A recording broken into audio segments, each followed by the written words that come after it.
So I have a confession to make. I have a strange fascination, almost an obsession, with camp stoves. I believe it started when I was in the Marines, and we would trade ingredients out of different MREs to try and spice up our MREs to make them a little bit more edible. Over the years, the camp stoves have grown, and I have played around with almost every kind there is on the market. Here's a quick rundown of what I've looked at so far. So going back to the early days, we go back to the just the heat tabs we used to call them, the trioxane tablets. This is what came with MRE packs, and you could boil a canteen cup full of water with those. I've also had an Esbit stove for decades. It's a cool little number. It uses the hexamine tablets, and again, it's ideal for just heating up a canteen cup or a small pot of water to reconstitute a freeze-dried meal.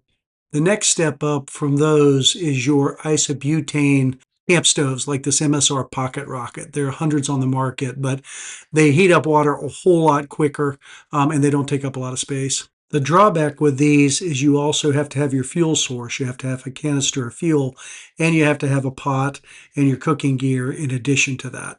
And this is where the jet boil style stoves really come in handy because everything fits inside the cup. So your fuel, your burner, everything fits inside the cup. And again, if you're just heating water, that's a great solution.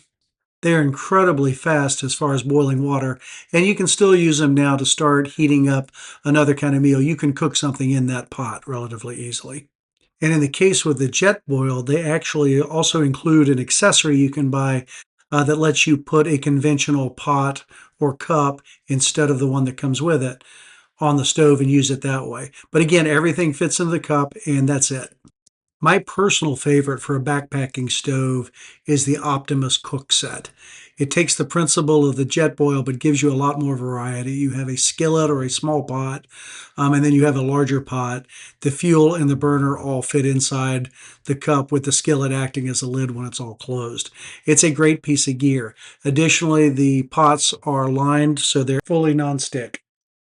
What's beautiful about this setup is that because you have two separate pots, you can fry something up in one pot and either boil water or prepare a meal in the other and mix the ingredients. And with this, you really start to up your cooking game beyond just a freeze-dried meal.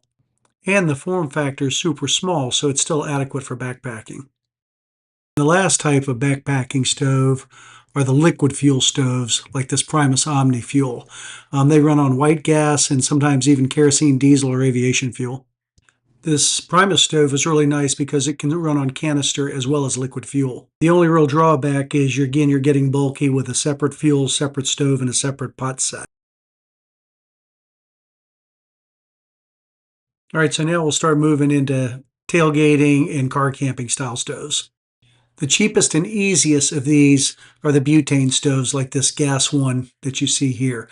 The butane canister fits inside the stove. It's super easy to ignite, and for a single burner stove, you can't get much cheaper or much easier. They really are handy. On the opposite end of the spectrum is probably the Jetboil Genesis.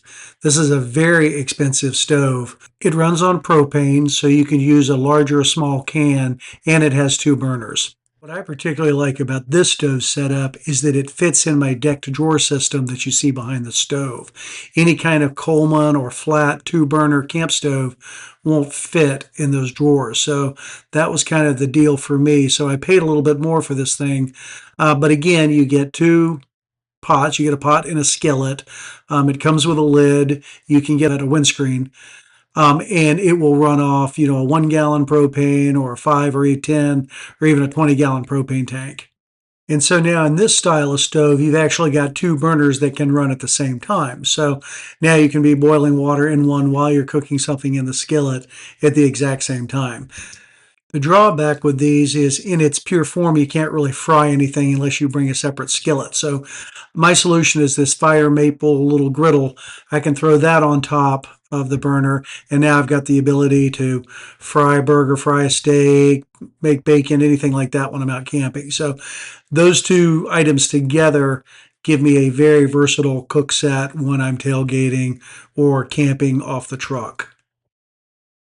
I really like the form factor of this stove, as I mentioned earlier, and it's very well made. So while it is expensive, it's a good piece of gear. Last category of car camping stoves are the big guys, like this Camp Chef Mountaineer or the Blackstone series that come with giant two-burner stoves with long legs and griddles. And if you really aren't going anywhere and aren't in a hurry to move, those are great setups. You can feed a lot of people with that kind of rig. These are handy though, because again, you can feed a lot of people. They are great for family camping, but the drawbacks are they're heavy. But again, if you're car camping at this point, you got room for the extra weight. Now, the last category we'll talk about is what I call the overlanding camp kit.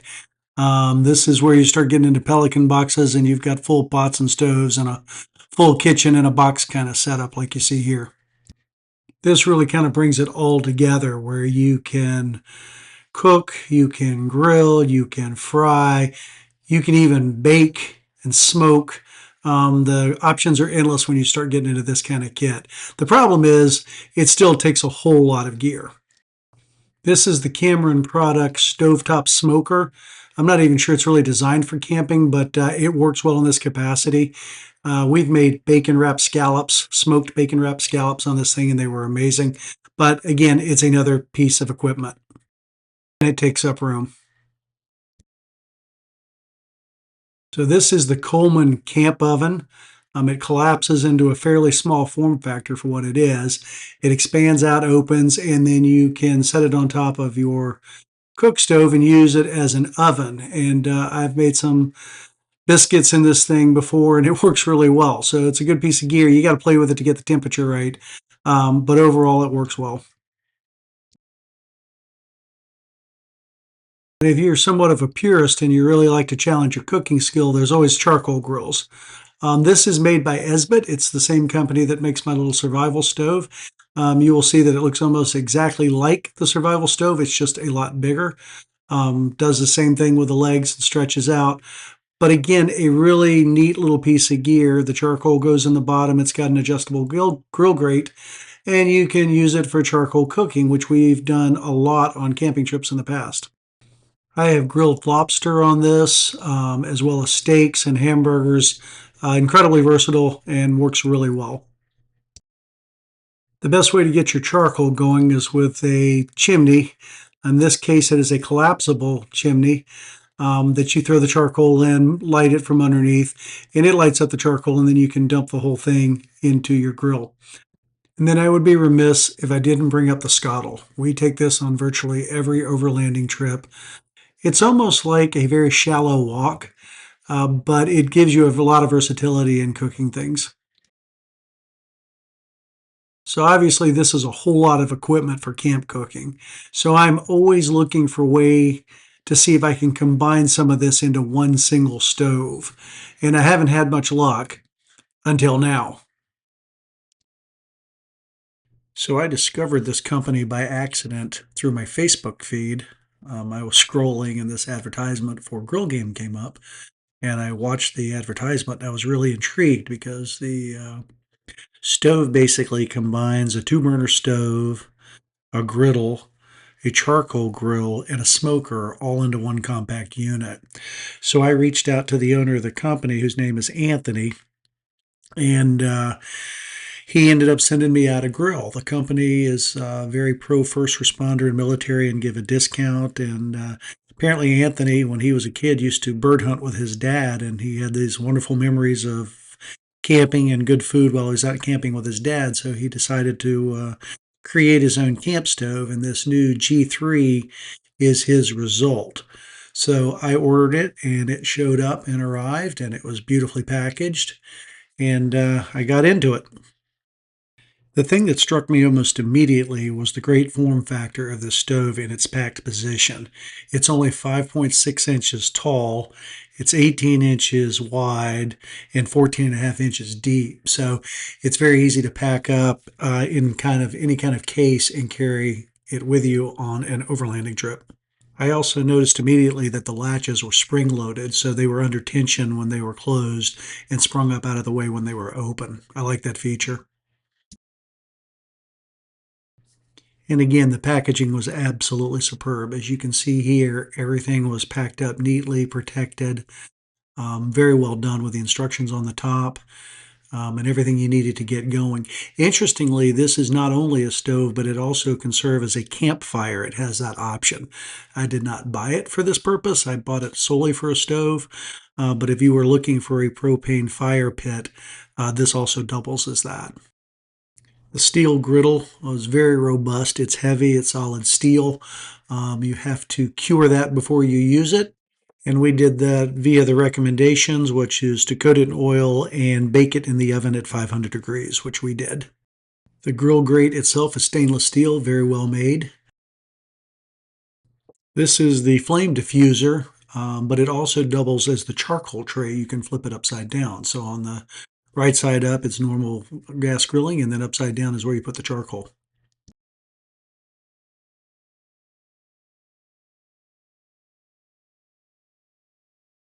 The propane hose was nicely made, came with covers and caps, and it was also long enough that you could extend it out to a larger propane bottle. So I like the feature that it had a longer hose. This is the handle for the lid on the grill. Again, very nicely made. That is a leather tip on it so you don't burn yourself. And that just bolts on with a couple of bolts onto the handle. The pressure regulator was also a really nice unit. It had a wrench to tighten it onto the grill itself, and on the other end was a bottle opener, which was a nice touch that's featured in there. It also included an adapter to convert the stove over to a propane gas fire. The U-shaped burner was also nicely made, and the way it fits into the stove is nice because it will insert into the stove when you're traveling, so you don't have to worry about the extension being on the outside of the stove. But then it slides into place when you're ready to hook it up to a regulator, and you're good to go. The folding legs are held in place while it's folded with the two vent holes that are used for charcoal grilling, which is really clever. You can open those, the legs fold out, and then the stand can set up on top of that. I will say this is rough metal, so the legs are a little sharp, have sharp edges, so be careful when you're messing with them. It is possible to cut yourself on that sharp metal. So for standard grilling, the U-bar goes in place, then the diffuser goes on top of that, and then finally the grill grate can sit on top of that, and that's your standard grill setup right there.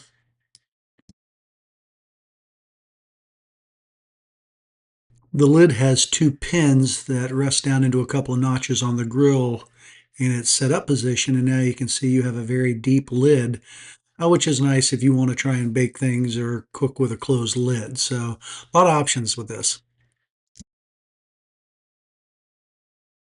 The regulator includes a knurled threaded thumb screw that allows you to attach it to the stove very easily.